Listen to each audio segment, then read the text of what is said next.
ஃபுல்லாகவுமே நீங்கள் எந்த அளவுக்கு தையல் ஓட்டுறீங்களோ அதே அளவு ஃபுல்லாக கழுத்து சுற்றி வரணும்.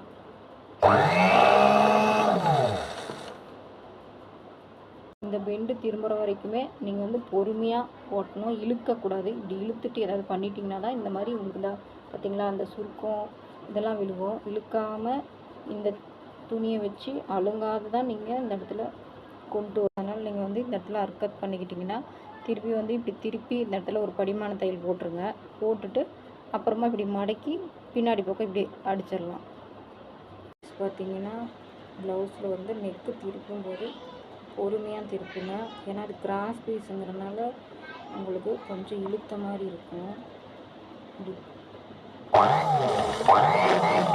பார்த்திங்கன்னா இந்த ஷோல்டர் வந்து இழுத்துட்டு போகாது. இல்லைன்னா போடும்போது என்ன ஆகும்னா இந்த சைடு வந்து ஒரு சைடு இழுத்த மாதிரி இருக்கும். பார்த்திங்கன்னா நெக்ஸ்ட் பீஸ் பார்த்திங்களா சுருக்கமே வராது. இந்த மாதிரி தைச்சிங்கன்னா உங்களுக்கு நீங்கள் இந்த அர்க்கத் பண்ணி படிமான தையல் போட்டு திருப்பி வந்து தையல் ஓட்டினீங்கன்னா இந்த மாதிரி சுருக்கம் வரும்.